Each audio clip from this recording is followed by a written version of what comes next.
2014 में BSNL था, India की नंबर 1 गवर्नमेंट कंपनी थी ना। आज BSNL 2024 है, 20 मार्च है, ठीक है।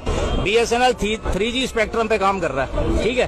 3G स्पेक्ट्रम पे काम कर रहा है। BSNL को 4G का लाइसेंस नहीं दिया। चलिए यहाँ तक समझ आ गई। BSNL ने 25 साल के अंदर 80,000 टावर लगाए और लाखों किलोमीटर अंडरग्राउंड केबल बिछा दी। वो किसका पैसा? हमारे टैक्स से गया, ठीक है।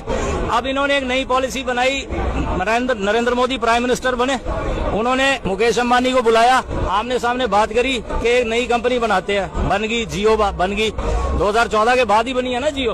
उसके बाद उनको कह दिया कि जी हमारा तो एक टावर नहीं है, नेटवर्क कैसे आएगा। उन्होंने कहा भाई सरकार के 80,000 टावर है BSNL के, उसको हम रोक लेते हैं, उसको हम बैकवर्ड पे ले आते हैं। अब उसका नीलामी ऑक्शन लगा दिया और 2-3 कंपनियां थी। एक वोडाफोन है, वो 60 देशों में, क्योंकि इंग्लैंड की कंपनी है इसलिए बची हुई है, और आइडिया बिड़ला की कंपनी है इसलिए बची है। छोटे प्लेयर तो साफ ही कर दिए इन्होंने, निपटाई दिए। और उसके बाद ये इन्होंने कह दिया कि भाई जो सरकार के 80,000 टावर थे अब वो यूज करेगा जियो। अब जियो ने अपना एक भी टावर नहीं कभी किसी जगह लगाया और 80,000 BSNL के टावर वो यूज कर रहा है। और BSNL को 3G दे रखा है और जियो को 5G पे दे रखा है। और सारा जो है वो रॉयल्टी, जो रेवेन्यू कमा रहा है वो मुकेश अंबानी ले रहा है। किसी ने उसके ऊपर रेट नहीं लगाई, और कोई लगाए तो कह देंगे ये पाकिस्तान का। बात को समझने की कोशिश करो, फैक्ट्स को, सच्चाई को समझो। देखिए